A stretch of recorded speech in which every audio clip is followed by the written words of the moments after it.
Bueno, buenas tardes a todas y a todos y a todos. Bienvenidas al museo. Gracias por acompañarnos esta tarde, calurosa tarde de julio ya, aunque aquí estamos recogidas y fresquitas. Y bueno, quería contaros, hoy es un día especial porque hoy es el día con el que cerramos el programa en torno al 8M y la marea feminista, un rumor ensordecedor, que empezó hace ya casi 6 meses.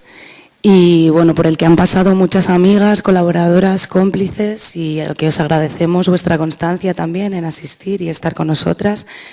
Han sido, como decía, casi 6 meses de debates, talleres, grupos de trabajo, charlas, etcétera, donde hemos intentado pensar los feminismos como espacios críticos y espacios de fricción, atravesados por toda una serie también de contradicciones y de conflictos que queremos habitar y en los que estamos.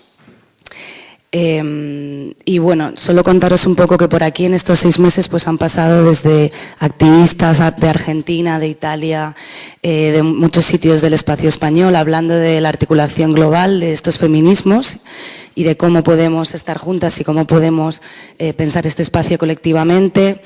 Personas como Pratibha Parmar, cineasta británica, que desde los 80 y desde el cuestionamiento de las políticas de la identidad y también desde el activismo LGTB, pues nos trajo distintas narrativas que nos eran útiles para pensarnos en el presente.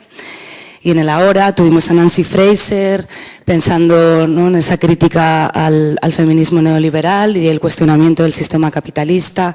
Programas como el de Afectos en Resistencia, con distintas compañeras que hemos pensado pues desde las trayectorias migrantes en el Estado español y la importancia de los afectos como espacio de resistencia. Y bueno, hemos pensado críticamente en las maternidades y las crianzas como espacio de disidencia también. Y hoy llegamos a este último día del ciclo en el que tenemos a Helen Hester con nosotras y también a Paula Pin y a Laura Benítez y que nos han regalado estos días el Biotranslab, un laboratorio transhack feminista del que hablaremos después, y a todas las personas que han participado en el taller, que también estamos aquí y queremos compartirlo con vosotras. Gracias a todas de nuevo, a estas cómplices, brujas, amigas. Y bueno, solo contaros que hoy termina este programa, pero esto es una línea de trabajo constante, ¿no?, que estamos planteando desde el Departamento de Actividades Públicas, y hoy comienza este otro programa. Hablamos por nuestra diferencia, programa LGTBIQ+, desde el que durante los próximos 6 meses van a estar pensando las distintas disidencias sexuales, también como espacio de resistencia, y que os animamos a coger el programa y a guardaros los días en la agenda.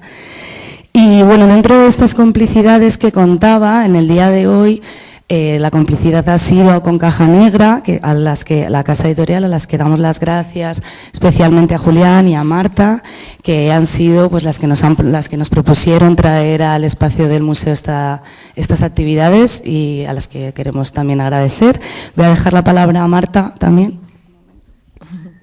Hola, muchas gracias a todas por estar aquí y bueno, muchas gracias a Sara y al equipo del museo que ha hecho posible este encuentro. La verdad es que desde Caja Negra estamos muy contentas por haber podido vivir esta experiencia y tener hoy también a Helen Hester con nosotras.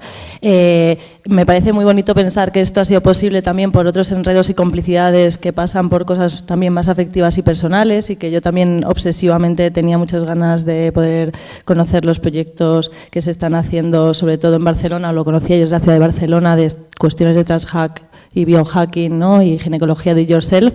Entonces, esto es una obsesión personal que también un momento que compartía espacio con Sara en la Somateca, en este mismo museo, como ya empezamos a decir que podría ser muy interesante y muy poderoso hacer algo así. Y también Caja Negra, al decidir publicar Xenofeminismo, ¿no?, y el manifiesto xenofeminista, como que puso las cartas sobre la mesa para poder coger con esa excusa y juntarnos todas, ¿no? Y que hicimos una primera presentación en Barcelona, en Hangar, con Laura y con Toni Navarro, y de ahí salió la promesa de que viniésemos a Madrid, y ha podido ser, y eso es genial, y ha sido todo gracias a las pequeñas personitas y decisiones, afectos y resistencia resistencias que hemos ido haciendo para que esto sea posible. Y nada, muy contentos de que Caja Negra pueda hacer este tipo de actividades, que es lo que realmente nos interesa, que es conectarnos, enredarnos, poner en relación contextos, tanto institucionales como de otro tipo de espacios, y creo que luego cuando comentemos la experiencia también del taller se notará, ¿no?, de que se generan comunidades y que esto no termina aquí hoy y que esperemos que también sea el principio de muchas múltiples alianzas. Nada, gracias. Entonces, os cuento un poco, la sesión de hoy va a tener dos partes. Primero escucharemos la charla de Helen, abriremos un breve turno de preguntas, interpelaciones, comentarios y lo que queráis.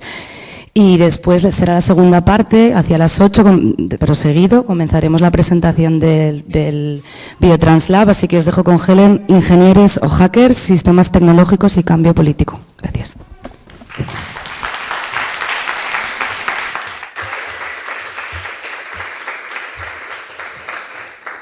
Hi, how nice to see you all. Thank you so much for coming on such a warm evening. So, appropriately enough, given some of the remarks that we just heard, I want to start by talking about collaboration. So specifically about my experiences of co-writing a manifesto and about some of the tensions that that process generated. So, as I'm sure some of you are aware, I am a member of Laboria Cuboniks.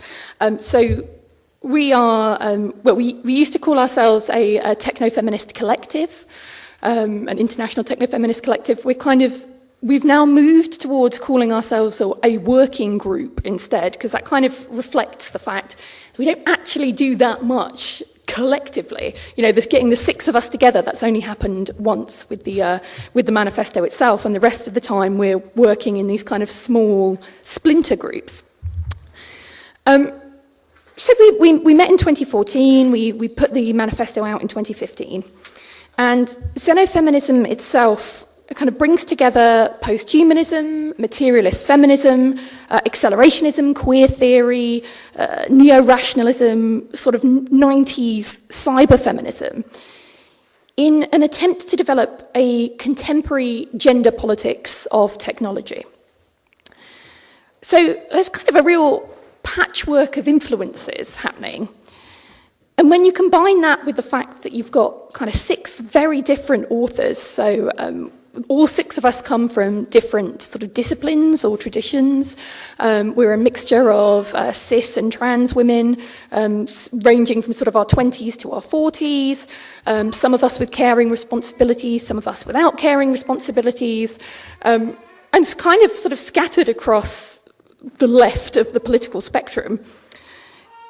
Inevitably, there's going to be this process of negotiation and navigation that happens, which is just a polite way of saying conflict, I think. So one residual tension, I think, in the manifesto, so one of the kind of the kinks or the wrinkles that we didn't sort of manage to iron out in the process of generating this document, is the idea of system creation versus system disruption. So, you know, this is a matter, I think, of different tactics, of different perspectives, of these kind of different theoretical approaches. And the kind of shorthand that I've developed for that today is this idea of engineer versus hacker. So we can kind of, we can map this idea of the engineer versus the hacker and the tension between them onto 2 of xenofeminism's key influences, these kind of these 2 key feminist figures for Laboria Cuboniks. And I kind of think of them as being totemic of some of the ideological fault lines of the project. So we've got Shulamith Firestone on the one hand, so second wave feminist. She was proposing these kind of big picture, speculative, not quite blueprints, but sort of fairly developed ideas of cybernetic communism and the sort of socialization of housework and reproductive labor, and the sort of the technologization of gestational labor. So the idea that she's most famous for is this idea that women, by which she basically means people who've got a certain role in the process of biological procreation will be freed from the tyranny of their biology by any means possible. And so she develops this idea of sort of external technologized gestation, or sort of ectogenesis via artificial wombs. And she's become sort of quite famous for that. But she's really focused on kind of building a counter-hegemonic vision for the future of the world, for a feminist future of the world.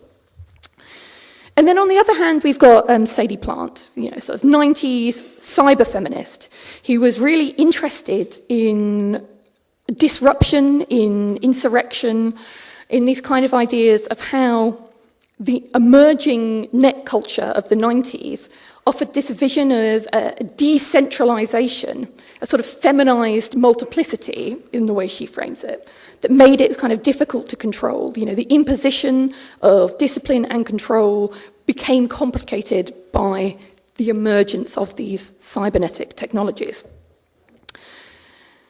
So, I think even that brief description points to the fact that these two are not easy bedfellows. So, one emphasizes counter-hegemony, one emphasizes insurgency, one concentrates on the sovereign subject, the bodily integrity of the sovereign subject who owns their body, and the other focuses on the swarm, the uncontrollable swarm. So we've got kind of like program versus eruption, construction versus generative destruction, control versus escape. And so these are, I think, some of the conflicts that find expression within the Xenofeminist manifesto. And both tendencies are necessary, I think, though they can sometimes appear to be at odds with each other. And they do represent, I think, a sort of source of perspectival tension in the manifesto. So how can we mediate between the collective's investment in sort of Firestonian counter-hegemony and Plantian distributed, decentralized insurrection? Is it possible to do that? Should we try, or should we get comfortable sitting with conflicts? Now, my overall argument for the rest of my time with you is that we need both perspectives. We both need to overrun existing and emerging systems, and we need to build better systems. And I'm going to talk about both of these sort of perspectives in turn, sort of hacking and engineering, to stress their possibilities and their limitations, and both the difficulties and the inevitabilities of trying to think the two of them together at the same time. Let's start with hacking. So, forgive me for kind of treading over fairly familiar ground here, but I just want to make sure that we're all kind of singing from the same hymn sheet to some extent. So hacking is a term that's associated with gaining unauthorized access to a computer or a network by exploiting vulnerabilities in the system. More generally, it's a process of improvisation involving the creative application of specialized knowledge or technical expertise to specific problems. Now, I'm touching on this kind of looser, more expansive sense of hacking today. So this is the kind of thing we see with Paul B. Preciado's idea of gender hacking through illicit experimentation with the self-administration of hormones. Gynopunk's practice is often talked about as a form of biohacking, for example. And of course, it's not always helpful to dilute an already hotly contested term in this way, to kind of broaden out something that's already in dispute. But I think it can nevertheless, when approached critically, lead us into some quite interesting places, or at least I hope it will. So I'm kind of dealing with hacking almost like a metaphor or a model here, as an approach to engaging with the systems that we inherit, which are not of our own design. So to kind of willfully appropriate Marx's comments on history, We make our own technical systems, but we do not make them as we please. We do not make them under self-selected circumstances, but under circumstances existing already, given and transmitted from the past. So hacking can be understood as a means of intervening within this landscape or under those kinds of conditions. Alexander R. Galloway and Eugene Thacker note that contemporary struggles in informatic spaces do not centre around changing existent technologies, but instead involve discovering holes in existent technologies and projecting potential change through those holes. And hackers call these holes exploits. So an exploit is a software tool designed to take advantage of flaws or vulnerabilities in a computer system. But in Galloway and Thacker's broader characterization of this concept, it can also be understood as, quote, a resonant flaw designed to resist, threaten, and ultimately desert the dominant political diagram. Hacking as the art of the exploit can be understood as the strategic misuse of existing elements within a system, the turning of these elements towards new and unexpected ends. So my Laboria Cuboniks collaborator, Luca Fraser, has a very nice line about this, I think. So in a recent interview, Luca was asked whether he thought that the master's tools could ever dismantle the master's house. And here's her answer. Yes, both literally and figuratively, yes. That's what tools are. They've got uses that go beyond their master's intentions, and they've got weaknesses that can be exploited to make them do things they weren't intended to do, which is basically what hacking means. As this response makes clear then, processes of repurposing, by which I mean processes of using old means for new ends, can be productively positioned as acts of hacking. They offer potential avenues for resistance via the turning of extant materials towards alternative uses. And this is kind of a key concern of my recent book, particularly in relation to how medical practices, biotechnologies, and the discourses that surround them have been hacked by self-help health activists, from the feminists of the second wave to late 20th century AIDS activists to those involved in the trans health movements today. So I conclude the book by looking at what I think are some really fantastic examples of cyborgian witchcraft. This includes the grassroots feminism of the Gynapunk Collective, a group that I kind of like to think of as putting into practice some of the ideas that xenofeminism only manages to grapple with in theory. So Gynapunk taps into the energy of queer activism, biohacking, and the maker movement to design free and open source hardware for self-diagnosis and care. The group helped develop 3D printed specula for the auto-administration of pap smears, for example, and assembled functional DIY lab equipment from technological detritus such as discarded hard drive motors or webcams. And these are particularly clear examples of repurposing. Although I think it's important to note that within Gynapunk's breed of biohacking and a lot of the sort of inheritor projects of Gynapunk, it's not just devices and their constitutive parts that are available for deliberate repurposing, but bodies and ideologies as well. The Gynapunk project espouses a positive ethos of corporeal self-experimentation. It views the body as, quote, a technology to be hacked, from the established ideas of gender and sex to exploring the capacity to start researching ourselves, to find our own ideas and technologies to help us be free, autonomous, and independent from the system. So related interventions include the work of the artist Mary Magic, Their 2015 open source estrogen project with Byron Rich sought to develop a system of do-it-yourself, do-it-with-others protocols for the emancipation of the estrogen biomolecule. That's their words.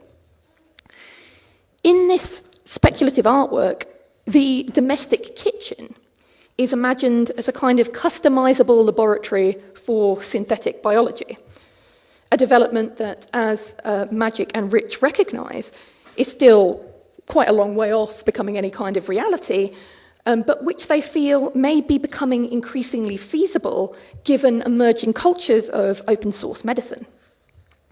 So kind of in the spirit of the Xenofeminist manifesto, the artists seek to combine the development of lay scientific protocols with a critical analysis into the institutional access of hormonal estrogen. Who or what does its distribution prioritise or pathologise, they ask. So their analysis addresses the opportunities and the risks, including the ecological risks, inherent in self-fabrication and self-medication, an approach which, much like some of the activities of Gynapunk, brings a perspective somewhat akin to feminist self-help activism into conversation with the ethos of the contemporary maker movement. So Magic's recent video piece, Housewives Making Drugs, so this is a still from that video, further pursues some of these ideas by visualising a fictional world in which synthesising hormones is as simple and convenient as making a meal in one's own kitchen. So again, Magic is quite quick to note that we are very far away from any kind of at-home synthesis of hormones for HRT, birth control, menopausal systems, and so on, that are replicants and/or alternatives to pharmaceutical offerings. And this is reflected in the fact that these kind of scenes of biohacking, where they're creating homemade estrogen, are framed as kind of fantasy sequences. You know, this is they're shown to be kind of wish fulfillment for these two trans characters who are trying to navigate the US medical industrial complex in the face of healthcare cuts. But in materials accompanying the piece, Magic also suggests that some of the still quite considerable risks of self-medication might be mitigated via gathering more information about oneself and one's own body. Housewives Making Drugs might in part be seen as a means of educating our collective desire then, a creative experiment in calling into being a shared sense of what future bodily autonomy and gender hacking solidarity networks might look like. Ryan Hammond's open source gender codes project taps into similar themes, explicitly bridging the gap between self-help health and the contemporary maker movement and open source software via these contemporary biohacking practices. Open source gender codes looks to enable people to grow their own hormones at dedicated community hubs using transgenic tobacco plants, a type of plant that has been chosen particularly for a proven ability to manufacture pharmaceutically valuable molecules. Again, we can see that action, which is to some extent working around existing institutions, is positioned at the heart of this project. As Hammond remarks, the development of a transgenic plant that could allow lay people to grow sex hormones would not only call into question the cultural and institutional frameworks that govern queer and trans bodies, it would also challenge the current system of pharmaceutical production. Can we imagine a communal system of pharmaceutical production in which biological materials are collectively owned, he asks. Open source gender codes seeks to develop an accessible method of producing hormones that can circumnavigate gatekeepers, and with them healthcare profiteering and the kinds of pathologization that prevent trans people and those with an interest in gender hacking from exercising informed consent.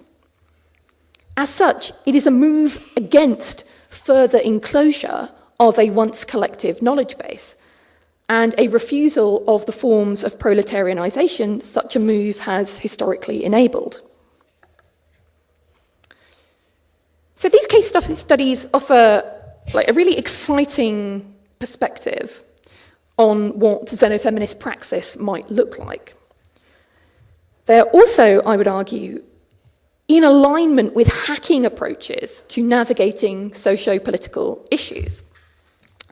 So not only are they sort of self-described by either the practitioners involved in these projects or by external commentators via the terminology of hacking.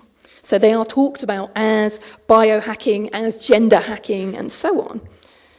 But they also represent transgressive attempts at circumventing the constraints of existing systems. All three are animated by a spirit of creative repurposing. So just to take Magic's work, for example, that sort of explores the seizure and the perverse application of spaces and technologies intended for other uses. So perhaps most notably, the domestic kitchen is repurposed from a site of gendered labour and heterosexist reproductive futurism into a laboratory for the manufacture of hormones and new subjectivities. Bodies of medical knowledge, too, these kind of sources of information that were once sequestered away from lay people and kept both physically and culturally inaccessible to the vast majority of us, become a kind of exploit in Magic's work, as they are appropriated from their intended contexts and audiences and put into the hands of those communities who might benefit from them. And in keeping with the understanding of hacking that I've been sketching out here, it also demonstrates an investment in the cultivation and dissemination of specialist know-how in order to creatively overcome the systemic limits of actually existing social structures. So specifically in the Housewives Making Drugs video, that is the US healthcare system in the face of the dismantling of the Affordable Care Act. So as I hope I've kind of made clear so far, a hacking perspective brings with it a particular set of affordances. As a novel way of interacting with inherited systems, it generates opportunities for subversion and sort of snuffles out possibilities for exercising restricted and relative agency in the face of some quite substantial constraints. It offers us tools for widening the aperture of freedom under contemporary social, political, and economic conditions. However, I think it's also quite important to acknowledge that these activities are not a complete solution in and of themselves. I think they need to be complemented by a wider ecosystem of activist perspectives. So we might want to ask ourselves in what way a hacking paradigm might be thought of as insufficient. So it's kind of telling, I think, that Galloway and Thacker explicitly link hacking with the concept of transgression in their work. So this is transgression in the sense of an act of boundary crossing or of violating a rule or convention. If this is the case, if hacking is transgressive, if it's a form of transgression, then it might be helpful to critically consider the limits to what transgression on its own can achieve. So in Georges Bataille's words, the transgression does not deny the taboo, but transcends it and completes it. In other words, the act of transgression does not undermine the norms and prohibitions with which it interacts, but in fact works to reinforce them. It buttresses the taboo that it violates, and indeed depends upon this taboo for its very existence as transgression. As Lisa Downing and Robert Gillet remark, transgression is at least as much about affirming the status quo as it is about challenging it. Now, what this idea brings our attention to in the case of a hacking model of activist intervention is the fundamental dependency of the exploit upon that which is being exploited.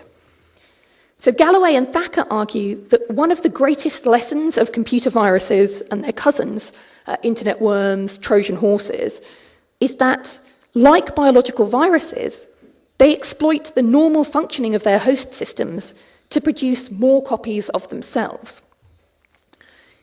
As an opportunistic violation or a strategic misuse of an existing system, hacking, of course, presupposes and is parasitical upon the very system that it disrupts.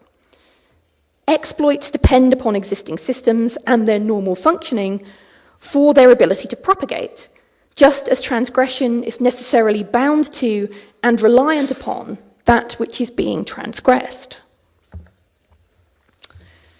So let's take the examples of xenofeminist practice that I discussed just now. So this sort of biohacking and cyborgian witchcraft stuff that I love so much. These projects are invested in helping gendered subjects carve out a space of autonomy within disciplinary systems that remain difficult to navigate, both materially and politically. To some extent, they can be seen as forms of biomedical self-defense. That is, as means to promote collective agency over gender and reproductive embodiment when access to professional care is somehow limited. They also represent a hacking-type approach to social political issues, in that they involve the application of specialist knowledge in an improvisational response to inherited systems. And in all these case studies, there remains a distinct possibility that established techno-material conditions and the medical industrial complex may well reassert themselves over time. Traditional techno-scientific settings remain crucial to open source gender codes, for example. So Hammond can aspire to bring the queer community into the lab and to bring the lab to queer communities. But they must continue to rely on established outsourced systems at both ends of the envisioned DIY process. In order to successfully develop transgenic tobacco plants, open source gender codes requires controlled conditions and access to scientific resources that at present remain largely privatised. Should the development of the plant be successful and a grow-your-own hormone system become implementable without regulatory strictures, existing infrastructure would still be required for post-processing, so things like extraction and purification and dosage activities. It seems likely that any post-processing would, at least initially, depend upon private for-profit lab services to some extent, perhaps operating on a similar basis to those currently used by some self-medicating trans people for blood work. So this is as a precautionary measure before starting a new DIY regimen, for example, or to monitor one's responses to hormones. Indeed, these kinds of blood tests would continue to be necessary to ensure safe dosage, further reinforcing some of the ties between hormone users and existing infrastructures. And I think this would require some negotiation to ensure manageable costs on the one hand and to make sure there is a quality of access for everybody. Now, conceivably, some of these activities could be performed by self-help collectives. But the genetic engineering and post-processing of transgenic tobacco plants has to be recognised as a kind of highly complex process and one which requires considerable commitment and resources from any lay people who might want to perform it. So we're talking about, like the time, the energy, the money to get the education so that you can do this at the moment under existing conditions. A lack of material infrastructure for alternative or autonomous approaches to healthcare imposes clear limitations in terms of facilitating participation and access to any such resource in the here and now. It may be that such skills can be developed and distributed more widely with the increasing ubiquity of biohacking and more investment in open labs. But it's unclear where this investment would come from, and it's unlikely that these will be extended to a sufficient degree to ensure full equality of access anytime soon. Developing the protocol or the techno-scientific process itself is so vital, but on its own, it's not enough. There's this wider set of issues beyond biohacking, beyond that very specific technical expertise that need to be reckoned with. The temporary subversions of DIY gender hacking, then, perhaps need to be complemented by the kind of systems building perspective that I would associate with an engineering paradigm. So the case studies that I've been considering here are really close to my heart. They are my favoured go-to examples of what I like to think a nascent xenofeminist practice might look like. But it's kind of beholden upon me to think about what I get most excited by, what I'm most invested in, and to position these kinds of examples in relation to and in conjunction with other kinds of activist intervention and political imaginaries in order to try to ensure maximal emancipatory gains. If resistance and self-defense are taken to be the only horizons of action, we risk replicating some of the problematic complexities of the exploit and of this idea of hacking as transgression. When interpreted as an end in itself, resistance can be seen to depend on and potentially to perpetuate that which it resists. Xenofeminism must be able to celebrate resistance through repurposing, whilst also recognising that appropriation itself may be, in certain circumstances, an indicator of disempowerment, a disruption from within a system that continues to be stacked against us, a moment of cunning, potentially capable of achieving specific ends, but by no means an unqualified good in itself. The disruptive practices of DIY gender hacking need to be complemented by broader attempts to ensure extensive and enduring change, to reconfigure not only specific bodies and subjectivities, but also the far-reaching institutional formations of the techno-material world. So as Laboria Cuboniks remark in the manifesto, xenofeminism avows the responsibility in constructing new institutions of techno-materialist hegemonic proportions. We must be engineers as well as hackers, conceiving of a total structure as well as the molecular parts from which it is constructed. In short, it's not enough to think about routing around barriers or staging disruptions within a given system. We also need to facilitate the creation of better systems. This includes the gradual construction of better forms of always contingent, always provisional techno-material hegemony, in which we do not always have to start from the need to appropriate things or to identify exploits, to turn systems radically against their original purposes, because they were in fact designed with a more accommodating set of affordances in mind. Hacking may speak to survival pending revolution, but in this context, engineering the provision of safer, cheaper, more fully accessible, gender-confirming, gender-disruptive, and reproductive healthcare should also be a key priority. So I want to finish this talk, though, by problematising the framing with which I started and that I'm kind of using here, and by stressing that this is not an either-or situation. It's not a matter of engineer or hacker, despite the rather misleading title of this talk. Indeed, it's not even a straightforward both and situation. in which solutions are drawn variously from hacking and engineering type approaches to socio-political problem solving. To talk about it in this way is, I think, to kind of set up a false binary. I want to argue that whilst hacking may typically represent a specific disruption within a system that otherwise goes largely unchallenged, it is also capable of going beyond this. So let's just return to this idea of the exploit as a transgressive incursion for a moment. Bataille is right, I think, to point to the ways in which transgression suspends a taboo without suppressing it, and to the fact that there can be no proscription against the violation of a law which doesn't presuppose or depend upon the existence of that law.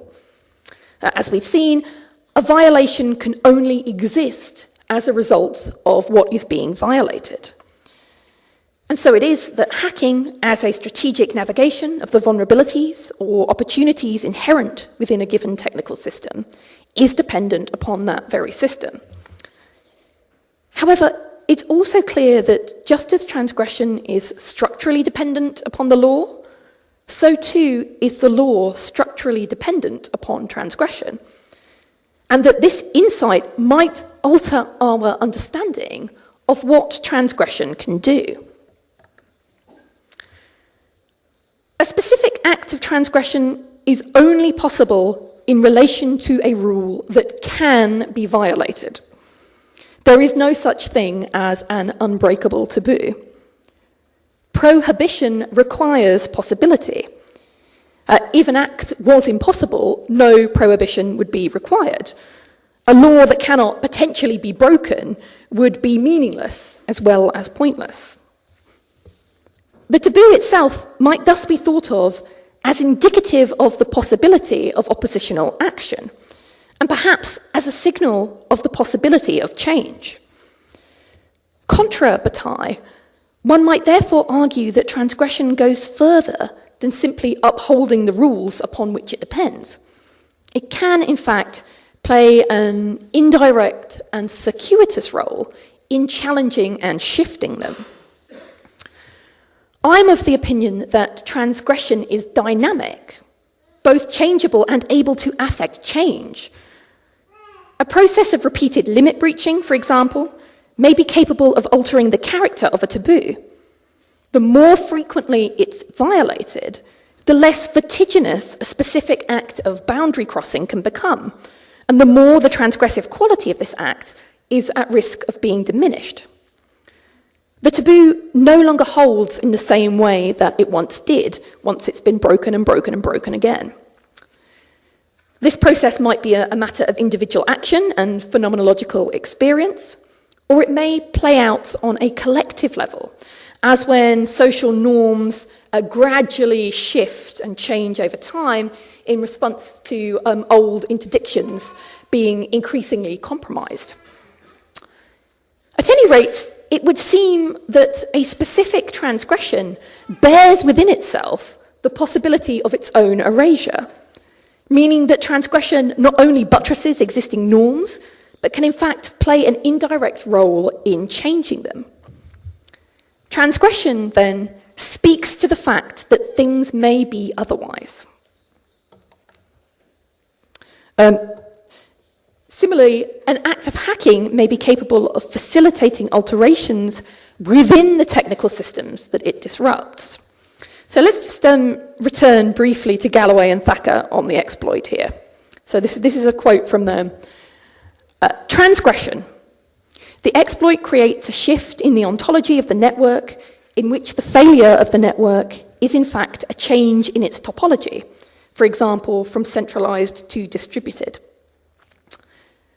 Such comments imply that the network itself can be taken down through transformation in response to interaction with external forces. Here, though the underlying form of taboo, transgression, or system/hack remains in place, the specific content at stake proves to be somewhat modifiable. The structural relationship between system and disruption may be inexorable, but its specific expression can be made subject to change. Now, one can kind of detect some hint of this idea in the course of Sadie Plant's discussion of cybernetics in Zeros and Ones. So Plant writes that economies, societies, individual organisms, cells. At these and every other scale of organisation, the stability of any system depends on its ability to regulate the speeds at which it runs, ensuring that nothing stops too soon, goes too slow, runs too fast, goes too far. And there is always something hunting, trying to break the speed limits necessary to its organised form, tipping over a horizon, at which point, even though another long-term stability may emerge on the other side, it can no longer be said that the system survives. Nothing can guarantee a system's immunity to these runaway effects. Survival depends on mutation, these comments suggest.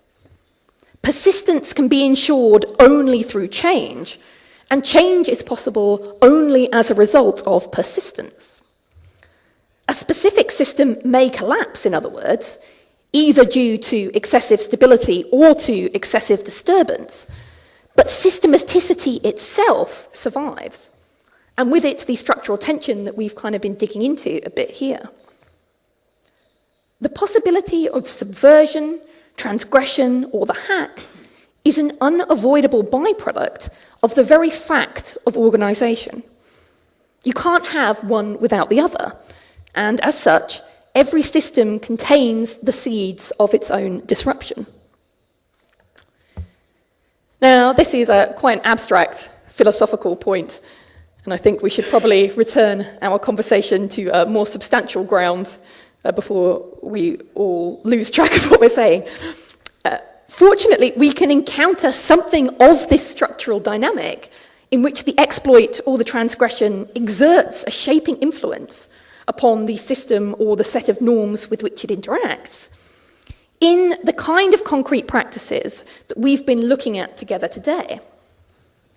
In the field of biotechnologies, for example, we see that the possibility of things like DIY abortion or access to unlicensed drugs for the treatment of HIV/AIDS have not simply sidestepped existing medical protocols and establishments, but have, in demonstrating the very possibility of such a sidestepping, prompted the system itself to respond or to course correct. So the possibility of self-help gender hacking has had a demonstrable influence upon certain clinical guidelines, for example. The Royal College of Psychiatrists in the UK recently noted that hormones and hormone blockers are readily available via the internet. The medical practitioner or specialist must consider the risks of harm to the patient by not prescribing hormones in these circumstances. The guidance, therefore, is that GPs or other non-specialist medical practitioners prescribe bridging endocrine treatments as part of a holding and harm reduction strategy, while the patient awaits a specialised endocrinology or other gender identity treatment. We can see that having alternative means of accessing information and peer support and pharmaceuticals has forced profound changes in the way the medical establishment conceives of treatment and the way it attempts to retain disciplinary control. The possibility of transgression has reshaped the rule. The feasibility and frequency of the hack has fostered an adjustment within the system. Transgression and the exploit are holes through which potential change is projected. So the exploit can itself play a role in systematic change then. So hackers are engineers. But the flip side of this is also true. Engineers are hackers. Every possible transformation emerges from existing conditions and is constrained by the materials at hand. Nobody makes technical systems under entirely freely self-selecting circumstances. To various degrees, we are all constrained by restrictions that we inherit. So hacking is the only choice that we have. There is only ever re-engineering. There's no clean slate or fresh, untainted system, just intervention within existing frameworks, transmitted from the past and not of our own design, much like history. The privileged examples of xenofeminist practice that I've discussed here today do resonate with this point of view, I think. They attempt to engage with infrastructural change to a certain extent. They integrate the political perspective of the engineer, hacker, hacker, engineer. An initiative like Gynapunk, for example, can be seen to gesture toward the wider promise of synthetic biology as a means of, for example, undermining the patent system.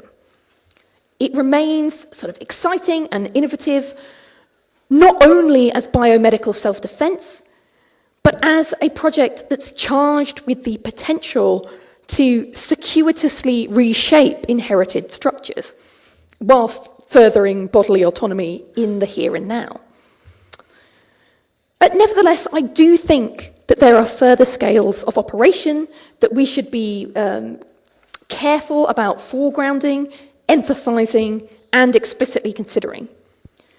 The ultimate aim of the xenofeminist politics of technology should be to transform political systems and disciplinary structures themselves so that autonomy does not always have to be craftily, covertly, and repeatedly seized, given that the requirement of such seizure, if it's imposed upon an unwilling subject, takes the form of a burden rather than an emancipatory exercise of freedom. Transgressive repurposings must be viewed as both acts of resistance and as potential steps towards more durable forms of transformation. Thank you very much.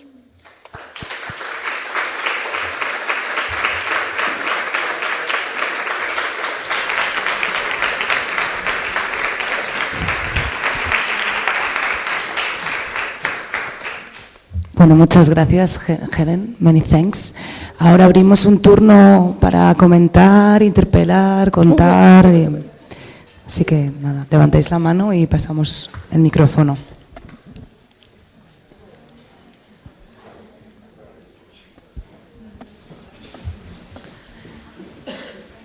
It may be that a lot of the discussion that can come out of this talk will be in kind of conversation with what has been happening over the past few days in terms of the workshop, because I imagine that there are quite a lot of links and sort of common ground. So it might be that what this gang in the front row comes up and presents will end up being like a kind of response in a way, or a hack of the discourse that I've kind of been offering. No, not like a response, but just to have your ideas first, maybe if someone wants to intervene, otherwise we can start with the second and complementary part, not opposite, but...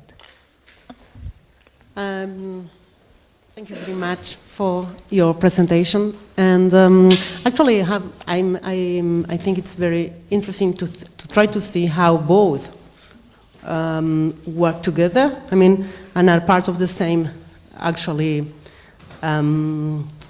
sphere. So the notions of reshaping, repurposing, etc. Propose that you are here and now, and what are going to do with this?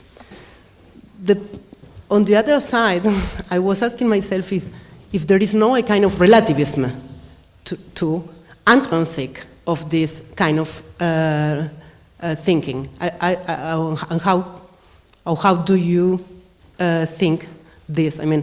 You are also taking out, which is happening many times in this kind of thinking, taking out many historical and political context and trying to analyze the structure in a way. But does this structure work and function without the historical and political context, or how does it deal with, actually? 2 or 3 questions together. Yeah, I mean, I think there's a very, very big question in there about like the relationship between sort of the concrete and the abstract, the example and how exemplary it can ever really be, right? You know, and I know Marx spent a lot of time trying to navigate this relationship between the concrete and the abstract, and if Marx couldn't really find an easy answer, I'm not sure I'm going to be able to. I think always it's sort of a provisional process of trying to distill an insight that might have broader applicability from specific examples. So, I mean, in the book, I was really trying to do that with the idea of the protocol, because I think people are really hungry for tools, activist tools. I would, you know, this idea that people want to be able to do something, and that when you talk only about a specific example and suggest that the insights connected to a political example can't be applied outside of those immediate circumstances, there's this sense of you're left scrabbling for something that you can learn from. You know, how can you make learning happen if every single historical example is always seen to be only reflective of exactly its own moment? So I think there's this sort of balancing act between thinking about if there is a germ of something within a very specific example that we can imagine as a tool, you know, and this idea that the tool is something which has applications beyond the context for which it was immediately developed, but also the risk that comes with a tool being able to be repurposed. Because I think the temptation, you know, it's the same with transgression. You want to see it as something that can be used to build the kind of project you want to build. So the idea that, you know, you've got a set of technical tools in the here and now. There's a sort of desire to imagine how we can apply them in innovative ways that allow us to do things that we can't do at the moment, that we want to be able to do. But every tool that we develop is also equally subject to repurposing. You know, we see this happening all the time with, you know, sort of political strategies as well as technologies that get developed. You know, the way of framing things that the left develops can then be appropriated by the right.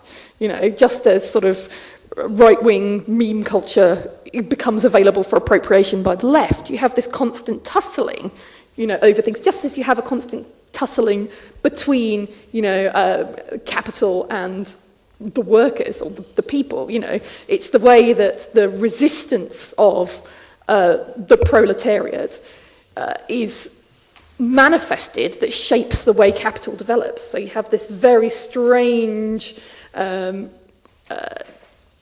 entanglement of these of forces. So I think specific examples need to be historically situated, they need to be contextualized, we need to understand what makes things work or not work within a very specific moment. But I think it's also worth trying to advance something on the basis of that. I do genuinely believe in the possibility of learning from our mistakes, you know, that we can try and absorb something from what's happened before.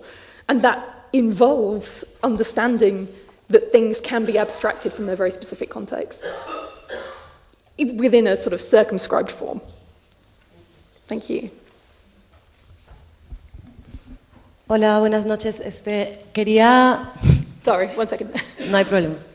Quería darte las gracias especialmente por una razón, y es que desde que leí Xenofeminismo he estado pensando mucho acerca de lo necesario también que es generar algún tipo como de diálogo con las experiencias que tenemos de la autogestión del cuerpo en el sur global, que son muy diferentes.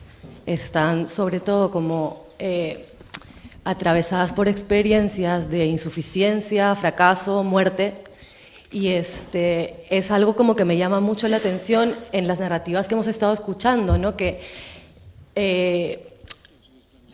o sea, yo lo encuentro muy situado desde una posición que se genera en el norte global, donde el estado de bienestar todavía es algo con lo que se puede más o menos, amenazado igual, pero con lo que se puede contar más o menos, ¿no?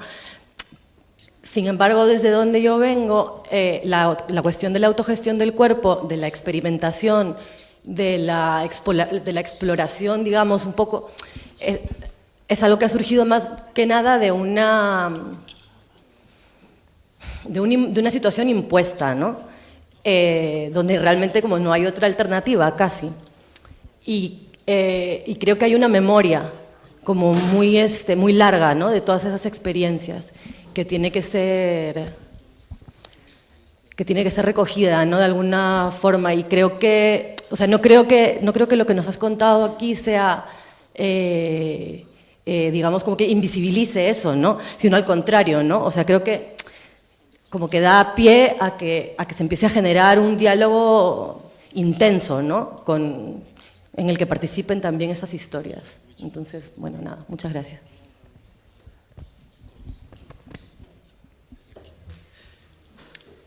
Yeah, thank you. I think it's always important to try and acknowledge where one is speaking from and to re-parochialize what has been seen as the universal. So to acknowledge the specificity of the coordinates that one is operating within. Yeah, 100%. And yes, I think that there is a real importance in recognizing that something that has been foisted upon you is very difficult to reimagine as something that is emancipatory. So I've been doing a lot of work about sort of socializing reproductive labor, for example. Now that is very, to some people that seems like a very emancipatory idea, but there's been a lot of the reasons why historically there's been opposition to it is because people have been forced into positions of socializing their reproductive labor. You know, they've been forced to live with other people to survive. And so that creates a kind of, that changes the relationship with what can be seen as emancipatory. So, you know, this kind of relates to the question of the historical situatedness and how far we can abstract something as a sort of an insight that can be applied in new context. To what extent can something be a tool and to what extent can't it?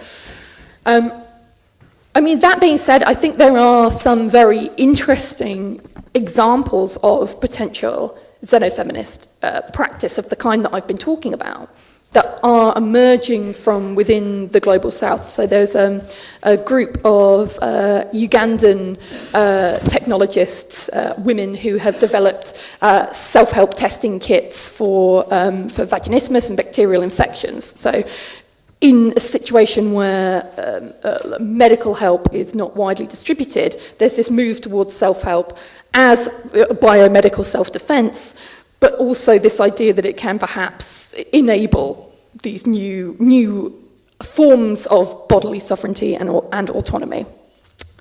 And I sort of try in the book to use the example of Our Bodies, Ourselves, that sort of classic second wave feminist self-help text, and the way that that's circulated as kind of offering the beginning of a model for thinking about how things can spread, you know, how things can be transmitted in a productive way. So Our Bodies, Ourselves was developed by the Boston Women's Health Collective to try and get information about sort of medical bodily autonomy into the hands of specifically American women. But it travelled beyond that context to other places where it was effectively rewritten. You know, it was rewritten by local groups in response to local concerns. And then it was transmitted back to the US, where you had these diasporic communities who could then use these different versions of it. So that becomes this sort of idea in the book of the protocol as being a way of trying to balance the ability to do something or say something or make a claim, you know, for example, to say that, you know, bodily autonomy is necessary and good, and I can claim that without too many caveats and qualifications. I can hold that, I can take that to be axiomatic. Bodily autonomy is something to be strived for. And you can start from You can have the energy of that assertion, that ability to speak and to engage in claims making, whilst using this idea of the protocol as being something which has this flexibility, has this ability to be reworked and changed within different contexts. So it's not a rigid rule book, it's a trajectory or an idea that can itself be to some extent repurposed and taken up by different people, different kinds of stakeholder. So I think that's as kind of close as I've got to really answering that first question, which is about how you balance the particular and the universal, the abstract and the concrete, is to try and acknowledge that we need claims making. We need to be able to say that we believe certain things and certain things should hold true. I think there is a lot of utility in developing a set of norms that we advocate for. But at the same time, you have to acknowledge that they are always provisional, they are always subject to challenge, they always need to be situation specific. So I guess that's kind of the dynamic between the transgression and the convention, between the hack and the system. You know, we can try and advance something that looks like a form of system, that looks like a norm, that looks like something we can strive for, but we have to acknowledge that it's inevitably, it's structurally subject to the hack. And that's not something that we should necessarily be resistant to, because sometimes the hack can be an improving thing. You know, sometimes it makes the system work for new contexts, just as sometimes it's something that we might want to fend off when it's our own system. So yeah, exactly what you're saying about this idea of needing to have these very robust, complicated conversations about how much something holds under what conditions and when, well, without kind of ceding the whole territory and saying we can't say anything or do anything or fight for anything. You know what I mean? So I'm still struggling with it, and hopefully what I can do is just keep hacking myself every time I say something. Be aware that I might need to come back.